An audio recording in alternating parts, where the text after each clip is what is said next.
Okay, it's 1 p.m. We're going to go ahead and get this press conference started. My name is AJ Lester. I'm a public information officer here on the Eaton Fire. Today you're going to hear from a number of speakers to give an incident update on the Eaton Fire. And then if you hold your questions, we will have a question and answer portion at the end. The first speaker is going to be the Los Angeles County Board of Supervisors Chair, Catherine Barger. Thank you, AJ. Good afternoon. One of the most common questions I'm hearing from residents impacted, especially by the Eaton Fire, is what do I do now and when can I go home? Our neighbors want to know where to go for immediate help, how to get information about their home, when they can return, and what long-term resources are available. I want people to know this evening at 4 p.m. there will be a virtual meeting for all residents impacted by the Eaton Fire to get their questions answered.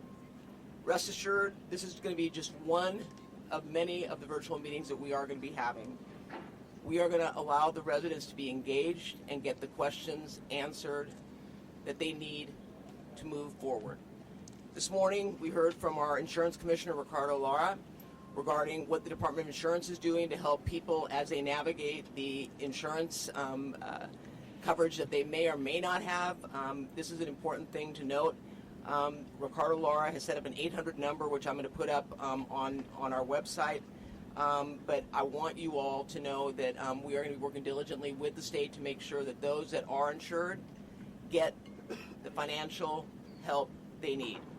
I'm also hearing that people, I know yesterday we announced that FEMA has set up a website, and I'm seeing that people are filling out the form and being denied. I'm following up on that to find out what is going on because it is completely mind-boggling to me that people who have lost everything are filling out a form as told and then are getting an immediate denial. So if you have done that, please, I'm going to try to get an answer within 24 hours to find out what's going on so that you all get the answers you deserve. If you have any questions and that you want answered during the meeting tonight, you can drop the questions in a chat during the live stream or submit them ahead of time via email to 2025.eaton@firenet.gov. Again, 2025.eaton, E-A-T-O-N, @firenet.gov. We've also extended the opportunity to utility companies to participate and answer your questions. I know that's another question we're getting is, when is my power going to come on? When is my gas going to come on? These are questions that we're going to be addressing tonight, so I would encourage you all to participate. And last but not least, and I've said it, and we've got elected town council up in the Altadena area, and I know of at least 4 have lost their homes. These are elected officials that are representing the community, and I want you all to know that they are with us. They'll be there on the virtual call tonight and are very, very, very much a part of the community, and I just want to acknowledge them because it's important for us to recognize that behind every single thing you're seeing on the TV, there are people's lives who have been impacted, and it is not lost on me. So with that, I'm going to introduce now Los Angeles County Fire Department Fire Chief Anthony Maroney to give you an update on the Eaton Fire.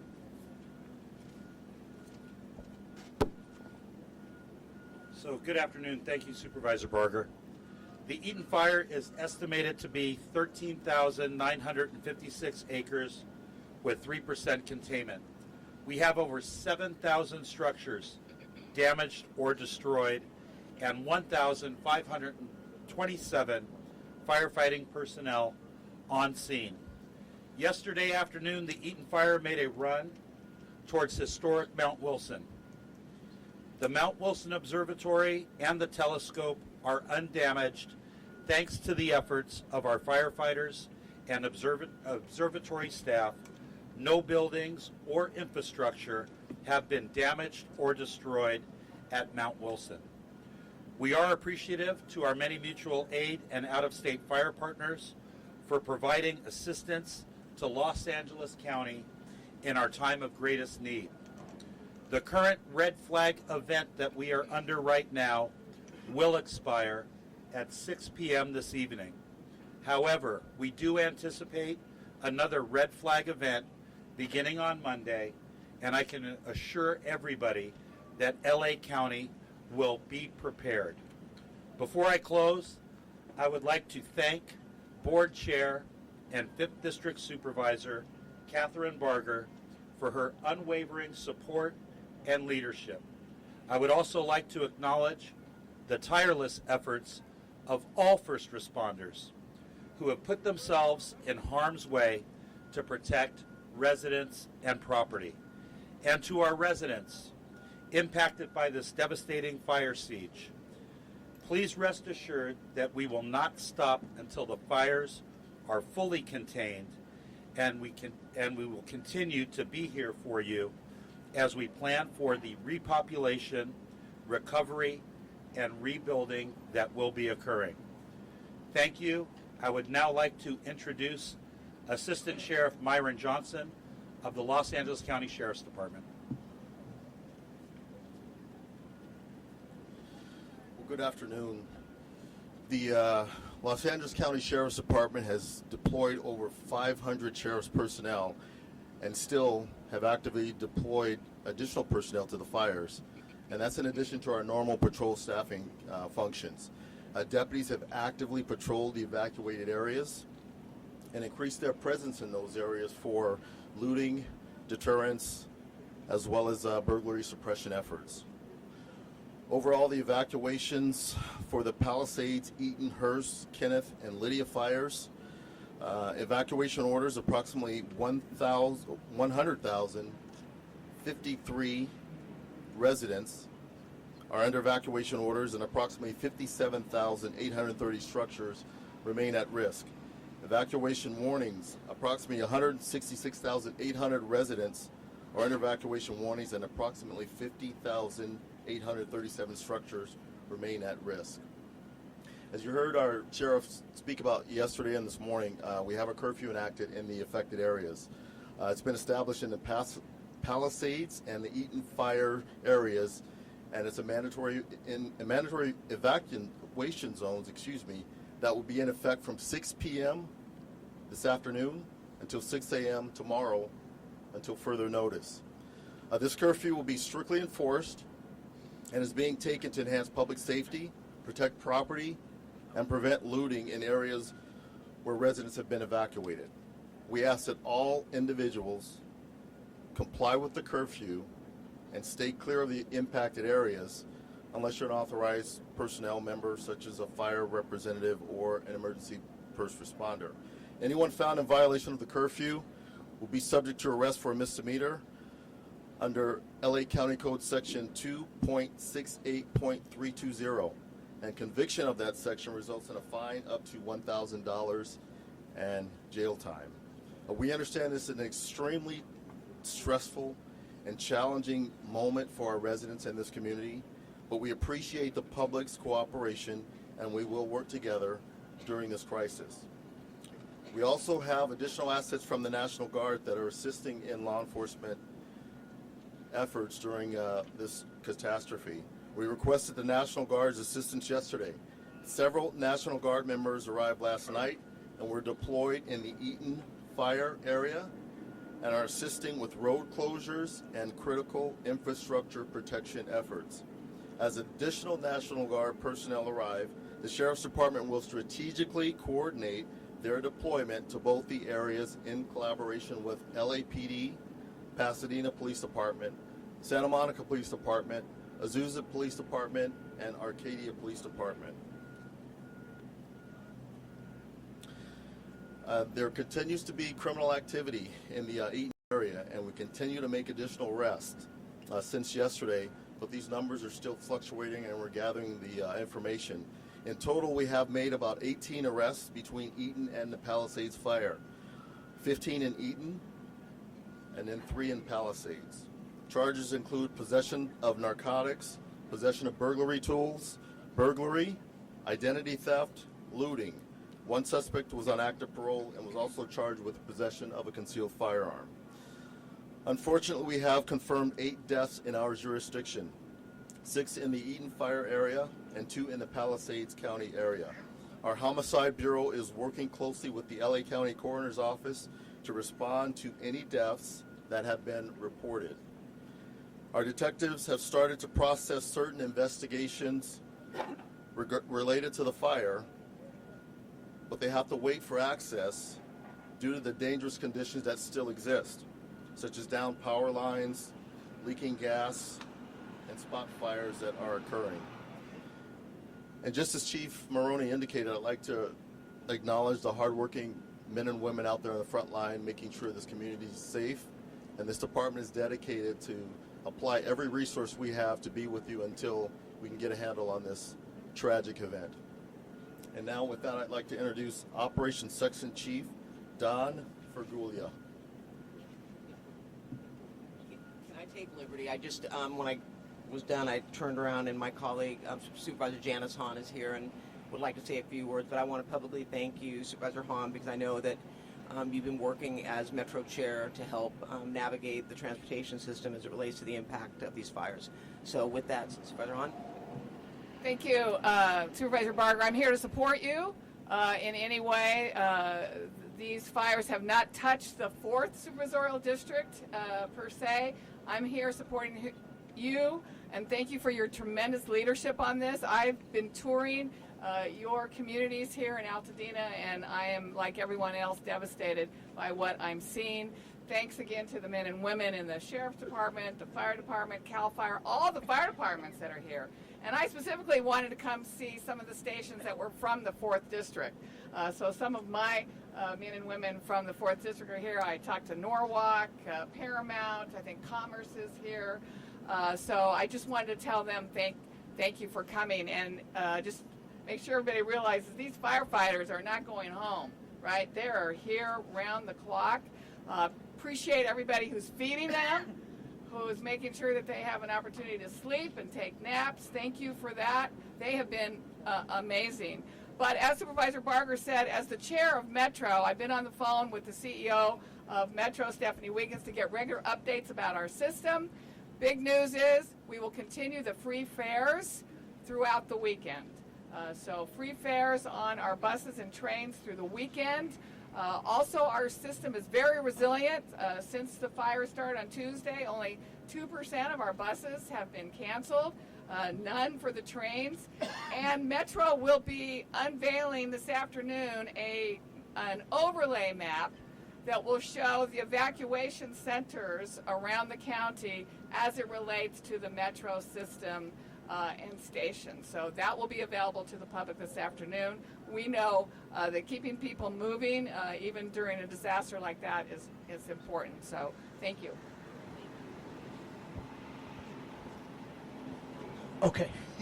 All right. Good day, everybody. My name is Don Fergulia. I'm the Operations Section Chief for California Interagency Incident Management Team 5. I'm going to give you a quick operational update for the fire today. Got me now. Okay.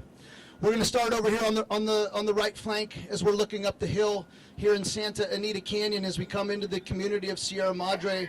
A lot of really good progress here along the fire's edge. Mop-up patrol, and we expect to gain significant containment in this area this afternoon and this evening after we feel a little bit more comfortable and the red flag warning expires. We realize that there's a lot of work in here, and it's going to take many, many days for us to get through all the damage that has occurred here in the front country. So we ask for patience, and we know that that's not very easy, but that is what we're asking for at this time. As we move across the fire down here along the 210 corridor into Altadena area, again, this area still has a ton of activity going on in it, not just fire suppression, but also damage assessment, things of that nature. We're really diligent about what we're doing in there, and we want to continue those efforts as the days progress. As we come up here into the general area of the Jet Propulsion Laboratory, we're looking really good through all of this red on the map you see here. Boots on the ground are engaged. We're mopping up. We're using rotor wing. We're using aircraft in this area to hold this corner. We know this corner is critical for us, so we're making good progress here. As we move into the forest, into the general area, Mount Wilson was already mentioned. We did have to defensive fire around that last night, and everything's looking really, really good up there. We're not out of the woods yet. We still have more work to do up there, and we're ready to receive it, though, should that become necessary. Down the hill into Chantry Flat and the Santa Anita River. Again, very challenging terrain for the troops out there. We're going to keep going after it, and in the coming days, you should see less and less smoke. So thank you very much. And next, Jason Schillinger, Unified IC.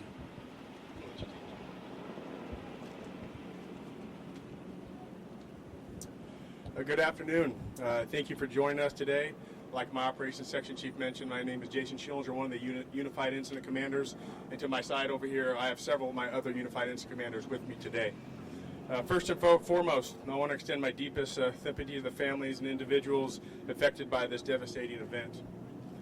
We recognize the fear and uncertainty you may be feeling, and our hearts are with you during this challenging time. Our top priority remains the safety and well-being of all residents and emergency personnel involved. We are also grateful for the support of all agencies who sent resources to our aid. Mutual aid agreements and cooperations with surrounding areas have been essential in containing the fire and protecting more lives and property. Firefighters are working around the clock in difficult conditions to ensure that this fire is contained and that no further lives and property are put in danger. We are confident that we are making significant progress, but it's important to remain on guard and follow safety advisories. I want to remind everyone that the safety of our community and first responder is our highest priority. At this time, evacuation orders remain in place in many areas, and we urge all residents to follow the directives immediately. Our Unified Incident Command team has been in constant contact with state and local agencies to ensure that we have the resources needed to deal with this fire. We have 2 incident management teams assigned here. One team is focusing on suppression and one team is focusing on recovery, but both of our teams are focusing on one common goal. While we are not out of the woods yet, I'm confident in our ability to continue working together and to get through this crisis. The fire will be contained and we will rebuild stronger than before. In the coming days, we will be providing additional updates as the situation evolves. It is also important to note that investigations into the cause of this fire is ongoing, and we will share the information as soon as it becomes available. We are committed to transparency and ensuring that all factors are thoroughly examined. I ask for you continued cooperation and patience. Please remain alert to updates from local authorities, and if you have not already done so, follow all the evacuation orders and advisories. We will continue to work relentlessly to ensure that the situation is evolved and quickly as possible. Thank you for your time. And before we open it up to questions, I want to acknowledge State Senator Sasha Renee Perez, who's been to each and every one of these press briefings. Thank you for being such an incredible representative, as well as Assembly Member John Harabadian. Thank you as well. And also our city representative from the city of La Cañada Flint Ridge, Michael Davitt. Thank you for being here. And then we've got U.S. Fire Administration, Dr. Moore, Merrill, right back here. Thank you as well as U.S. Forest Service Chief Garcia. Thank you. So with that, we will open it up. Oh, I'm sorry. We've got our fire chiefs from the city of Sierra Madre, Chief Bartlett, fire chief from the city of Pasadena, Chad Augustine. So now with that, we'll open it up for questions, correct? Okay. Thank you, everyone. That'll conclude our speakers today. So if you have a question, please state your name and the agency, and raise your hand, and we'll have our PIO come to you, and we'll direct your question at who you'd like to go to. Craig Figner. Arcadia Fire Chief Swin. I'm so sorry. I'm so good. Quite the media setup here. It worked well. Supervisor, I wanted to ask you, there were a lot of people who wanted to get past the National Guardsmen, people, the troops, to get property, to get clothes, medicine, and they had proper ID. They didn't seem to be troublemakers, and they were really bothered by that. I understand there's been a change in the instructions, so long as it's not during those curfew hours of, 6 p to 6 a. So I'm heading up there after this to find out what's going on. I mean, there's no question in my mind that I was on the way here, talked to a family that's lost their home, and they want to get up there, and their experience was different. They were allowed in, showing proper ID. We've got to be consistent, but we also have to recognize there are people that are going up there and doing things that are criminal. And, I loved the fact that we talked about the arrest, but I think I love most is we have a DA, Nathan Hockman, who said he's going to prosecute to the fullest extent of the law. So I want that to be taken, and I want everyone to hear it, and I'm going to make sure I'm going to follow each and every one of those cases to make sure that it does occur. But I'm going to follow up on that, and we'll get a clarification. I mean, the National Guard came in pretty fast, very fast, and we want to make sure we've got a consistent message. I know I've talked to also constituents who've said that the sheriffs have been very, very compassionate and given grace and let them go up, especially if they want to get their medications. So we're going to be working on that, so stay tuned. Thank you. Hi, Supervisor. Quick question here. Jason Hamilton from Tri-County News. I have a question about donations. A lot of people have reached out to me, major corporations, for example, that would like to make some significant donations to help out with people that are still left behind. I've suggested things like chainsaws, rakes, gloves, respirators, masks, things like that. 2 points. A, can you, is there a list or a cohesive page that someone could go to look for things that might be necessary to donate? And So- B, is there a person of contact that's not necessarily the Red Cross that's more localized that we can get these items to that and get distributed to the residents that are in need of those things? Yeah, and thank you for that question. Yesterday when I was coming over here, Homeboys dropped off a huge order that they wanted to get up into the community. So, I mean, it's across as horrible as this is, you see the best in people. You also see the worst, but you see the best. And you can visit LA Works, all one word, laworks.com/2025fires to get more information. I know that Flintridge Center, Octavia's Bookshelf are also accepting and distributing donations. So you can reach out, and Octavia's is an amazing bookstore, by the way. But you can go ahead and reach out to them as well. They're accepting donations, and they're going to distribute them into the community. Okay, thanks. Thank you. And we'll make sure through our Emergency Operations Center that the information is up there as well, because we are getting asked about that. And I would say this, and the DA touched on it this morning. You've got scams taking place. You've got GoFundMe that are not legitimate. Please go to a website, and if it doesn't pass the smell test or if it sounds too good to be true, run it by you call my office, for God's sakes. I'll flush it out for you. But please do not fall for these scams. And I'm sorry that I even have to say it, but especially the GoFundMe. I've talked to people that already have seen GoFundMe, and they take a picture off of Facebook and put it up there of a family, and they say, we're devastated, we lost everything. And then you see the donations start. And they start low, by the way, with the donation amount they want, and then they keep increasing it. Because when you start low and you hit it, you can keep increasing it. But if you don't hit it, you don't get the money. So be cognizant of the fact that there are scammers out there. And by the way, if you're caught, the DA is going to prosecute you to the fullest extent of the law. There have been a number of water distributions throughout Pasadena and Altadena. Can you talk about the status of the water in the local area? You mean in terms of boiling? Yes. Yeah. Yeah. What do you do? So I'll break out question that with you because we don't have someone from the water here to talk about that, but we'll break out and we'll do an interview on the sidebar after that, if that's okay. Do we have any other questions? And my understanding is on Pasadena's website there is a map outlining where, if you live in a certain proximity area, that you have to boil your water. So they are on a boil water alert for certain parts of the areas impacted by the fires. But we'll get you more information on that.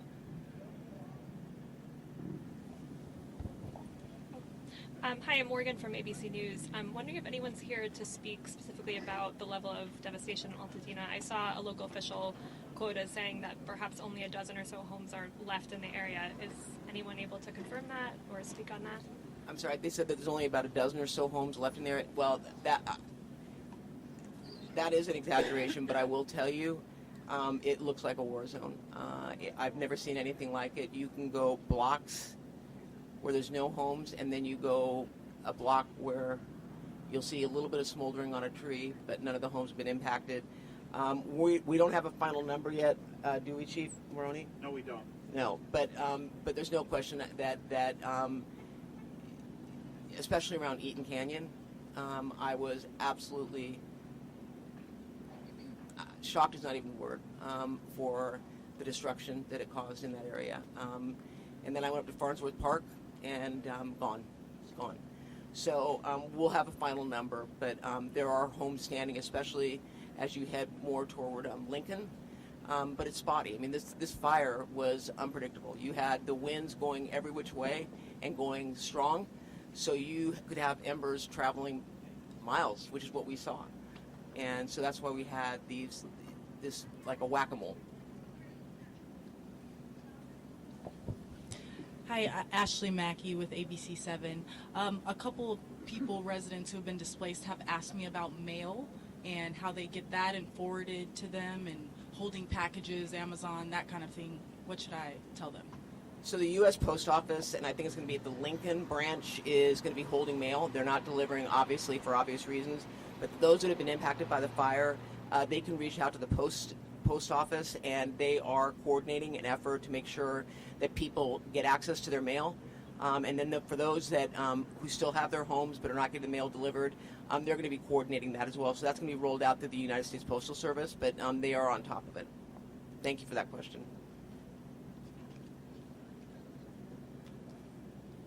That will conclude our press conference. Anyone that would like to break out, we'll have Spanish-speaking PIOs along with other POs on the side. Thank you all for coming, and stay safe out there.